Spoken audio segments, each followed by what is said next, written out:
Hey trainers, Poke Dad here along with the Dancing Bear at first base. KK Shrift went to it. And today we just wanted to get this video out there because we're deep in the middle of the United States Intercontinental Championship. And it's not quite Championship Sunday, but two decks have certainly caught our eye as really dominant decks this past weekend, huh? Yeah, they have been very dominant. The very first round when we saw the deck, it did really good and it really caught our eye. And that would be Tord Reklev, of course. We all know Tord is the Lord. Some call him. He's awesome. He's probably the best current player. I mean, you can make the argument, but if he wins this one, that'll be 4 Intercontinentals under his belt. And what's crazy is he really hasn't been playing competitively that long. So, wow, it's amazing what this guy's been able to do. And the other deck that caught our eye was Adam Hawkins' Malamar Mewtwo deck with Fighting Fury belts. Very unusual. Certainly not expecting anything like that. I mean, what do you think? I think it's pretty cool. The way he just uses it and all the little features in it that it has compared to the other deck, the other version of it, I think it's really good.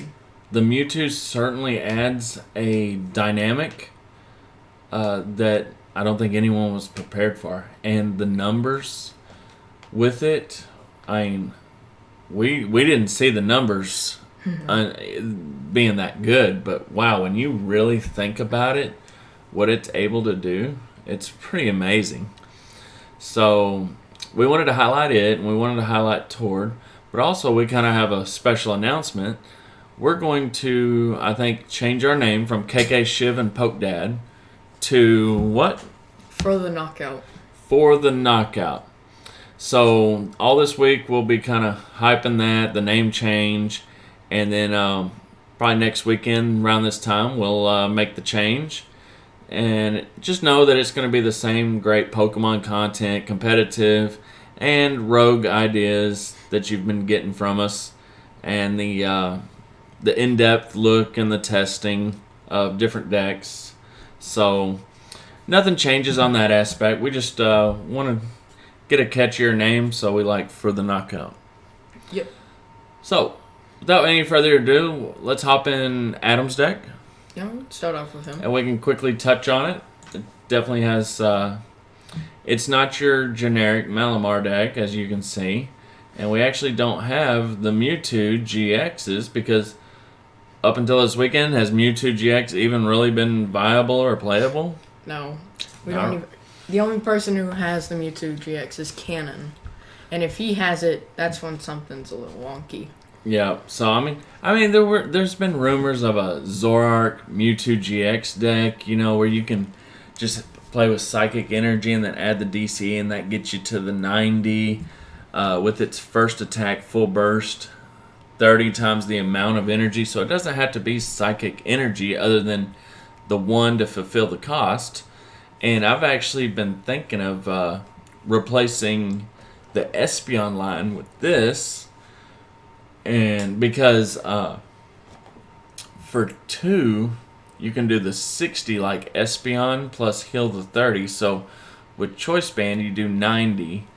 And it just, that attack, I don't really like it to knock out Buzzwole or something. So I would be looking to use the first attack, which we wouldn't be able to heal any damage.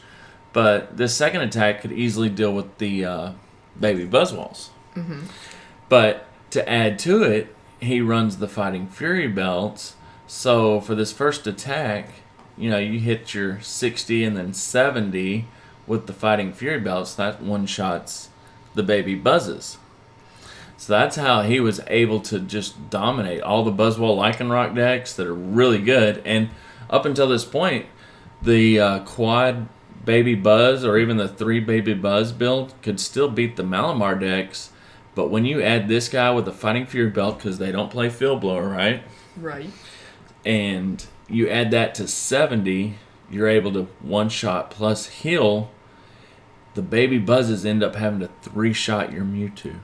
Yeah, that's super good. that's not good for the Buzzwall Lycanroc player to 3-shot something. Because, I mean, it's a deck with so many damage modifiers, it wants to take advantage of that. So the Mewtwo just kills that game plan. So, very, very good. Very interesting. One Marshadow to help with the Zoroark matchups. We saw how powerful the Marshadow was in the top 8 match against his opponent who was playing Zoroark. And he was a first-time Masters, that kiddo.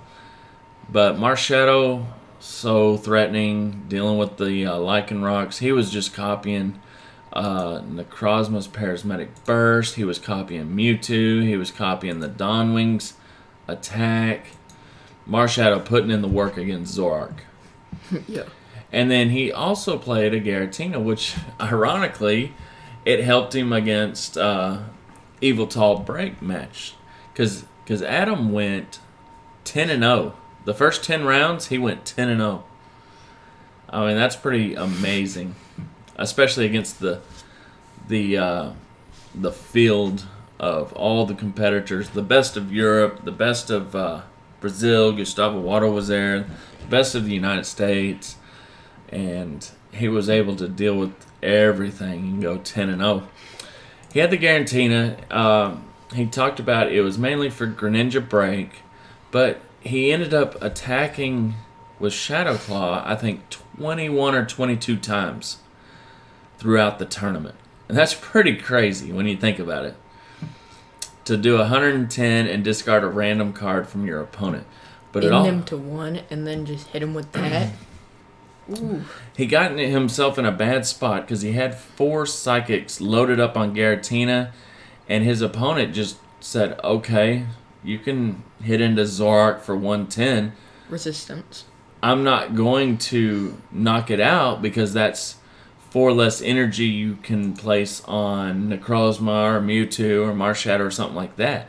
So what the kiddo did with Zoroark was just Guzma around Giratina each turn and just leave it alone and just let it attack.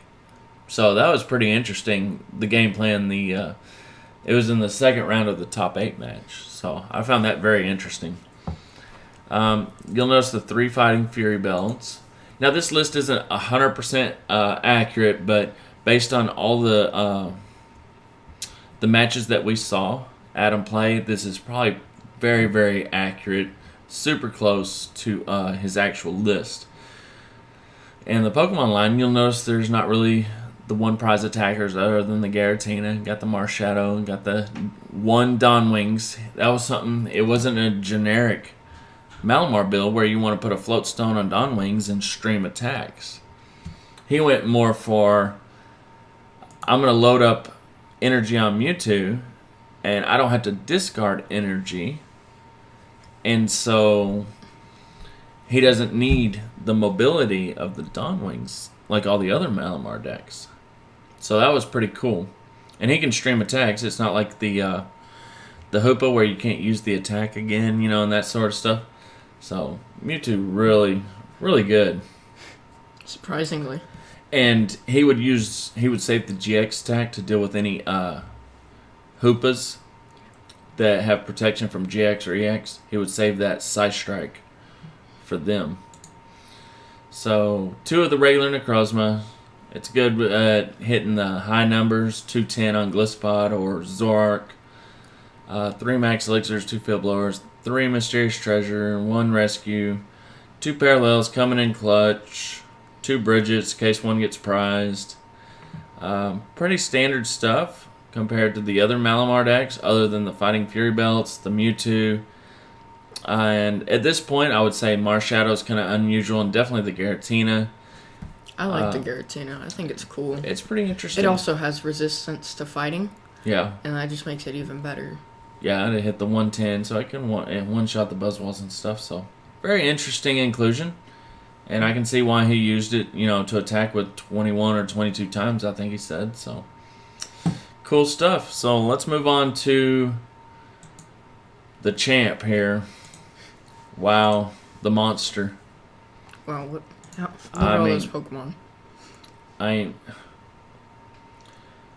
is it possible for him to play in an IC and not play Zorak and just dominate the field with it? Is that possible? No, I don't think it is. Because he's won all the ICs with Zorak builds. Zorak Gardevoir, Zorak Gliscod. And this guy, Tord, he's just a freaking monster. And it's not really surprising based on how much he says he tests every single day. It's an absurd amount of time he puts into these decks and testing to know each matchup and how to play it. But let's get into this. It's not your typical Zorak build. It's actually more of a... I don't even know how to compare it. You can't compare it to like Wailord or something like that. But it's the same style, but it has the power to go in aggressive and attack and take prizes like we saw him do against Jimmy Pendarvis in Game 1, where he quickly took 4 prizes, and then he's like, I can just slow down and run Jimmy out of resources. So, 2 weakness policy to help deal with Buzzwole. Got your max potion to heal off damage along with Acerola. Reverse Valley to hit the numbers with Zorak on like a baby Buzzwole or something to get the 130. Several ends. Only 1 Sycamore. You are going to sometimes go down in prizes. And that means you can really punish them with N along with Counter Catcher. You're going to hit them hard with Enhanced Hammer. Evosodas, you're looking to get out all 4 Zorak. Yeah, you're going to hit them hard with Evo Soda. Well, you're going to hit them hard with the Evosodas by getting out all 4 Zorak on turn 2. So, yeah, Evosoda's going to hit pretty hard. For Bridget, you're looking to start with it in your hand. Mallow to grab your double puzzles and then draw into it or whatever you need. We've harped on Mallow enough. We know how great it is. Flare Grunt to deal with those grass energies on Gliscod. Yeah, because they're only running like 3 and then puzzle times. Jimmy was running... The Gliscod decks this weekend were running 2 along with 1 rainbow. 2 grass, 1 rainbow. Yep, so 2 Flare Grunts, that eliminates the grass, and then you can Enhance Hammer the rainbow energy. And DCs. So you get the Enhanced Hammer putting in a lot of work against the Gliscod. Even the Buzzwole decks with the Strongs and the Beast Energy, or the Zorak Lycanrocs with the DCs and the Strongs, because most of the Zorak Lycanroc decks this weekend were only playing 4 DCE, 4 Strong, so no basics. So, I mean, you could have turns where you double puzzle and draw into Enhanced Hammer or Flare Grunt. You could remove, easily 3 energies in 1 turn. Especially with a Zorak deck. Yeah, I mean, he's super easy. He's not looking to really play any supporter other than if they get in a position where they may only have 3 cards and you need to discard a parallel, so you hit them with Delinquent and discard their cards. But most of the time, you're looking to Flare Grunt them and then draw 6 cards with your Zorak. So you don't really need a draw supporter. Most of the time, you'd hit them with N anyways. So, very interesting deck. You got your resource management, putting your double puzzles, putting the DCE on the bottom. His strategy was basically trade, thin. I mean, there was times where he would just specifically just play Lele to grab Bridget just so he could trade the Bridget so he didn't get end or anything and draw it again. Just, wow, just the way he thins his deck and sequences everything is just so spot on. I mean, it's why he's the best currently. And I know he doesn't come up with this stuff. You gotta by himself. His team, Limitless TCG, the Schultz brothers and them, and Erickson, they know what they're doing. These guys are for real. They come up with these ideas and strategies, and it's pretty awesome to watch. Yeah. It's pretty amazing. And it always amazed me that they come up with this, and then now people are going to be playing a deck like this, and you're probably going to expect to see a lot of this in Worlds, and you know what? I guarantee Tord already has a deck that can deal with this and beat it. And so you might see that version of the deck in Worlds Tord and his team play. What do you think it is? Well, I mean, you got the weakness policy, so I think, honestly, this deck probably benefited a lot from... There was a ton of Malamar this weekend. A ton of Malamar. And all that Malamar is going to eventually destroy some of the Buzzwall decks. You didn't see any Buzzwall decks in the Buzzwall Lycanrocs in the top 8. So Malamar kind of cleaned house of them. Took care of business. So, I don't know. We would have to get this on the Pokemon mats and really see what its weakness is. I would say that certain Malamar builds might do really well because they're able to just Psychic Recharge over and over. I would also think maybe some Garbodor variants could be really good because they only played the one Field Blower. So I think Garbotoxin decks could do really good against it. But I don't know with the counter catchers, 2 counter catchers, I like it. I mean, this list is awesome. It may not be 100%, but it's like 99% accurate to what he was actually playing. So, do you think it gains anything from the new set? I could see a Steven's Decision being in here, but your turn ends, so maybe not. I think it'd be preferred Bridget on turn 1. No, because then you can end and then you don't have any Pokemon down. So I don't like that. Bridget's still way better than Steven's Decision. The problem is after rotation, look at what you lose. You lose the Float Stones. I think you lose... No, you don't use... you definitely lose the Bridgets. You lose the puzzles. I think you lose... You lose Parallel. Do you lose Delinquent? That's Break? Isn't that Breakpoint? I think so. But they had a reprint with the full arts and all that. That's Generations, isn't it? Yep. So you lose Flagrant. You lose Delinquent, probably. But the full arts. You lose Parallel. You lose Reverse. Do you lose the Mew? Mm-hmm. So you lose the Mew. Do you lose the Evosoda? Yeah. I think so. You lose a lot. Do you lose Enhanced Hammer? No, I think they remade it. They might have. I think they remade it. Max Potion? No, they remade that. Jeez, that's a lot, though. So, well, you for sure you lose Floatstone, Bridget, Puzzle, Parallel, Reverse. Those 4 you for sure lose. And then you lose the Sycamore and the Flagrant. So, and the Mew. So I don't know if this deck survives rotation. That's 18 cards. But we're definitely going to build this and put it in our Worlds testing. What's the term? Not really our tier, but we have like 7 or 8 decks that we test against, so this is definitely going to be added to the list. And we're going to update the current list so that they kind of reflect these dominating decks that were at this Intercontinental too. So try to keep our testing as current as possible. I think I know what it gains from the new set. What? Sylveon EX. It doesn't really gain it, but you're going to probably have to add it to deal with... Worlds? Well, there's no choice band.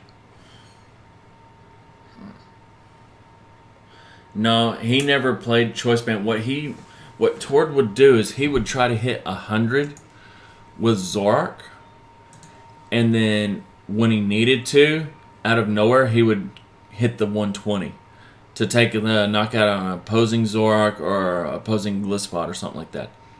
He would just specifically try to hit him for just 100.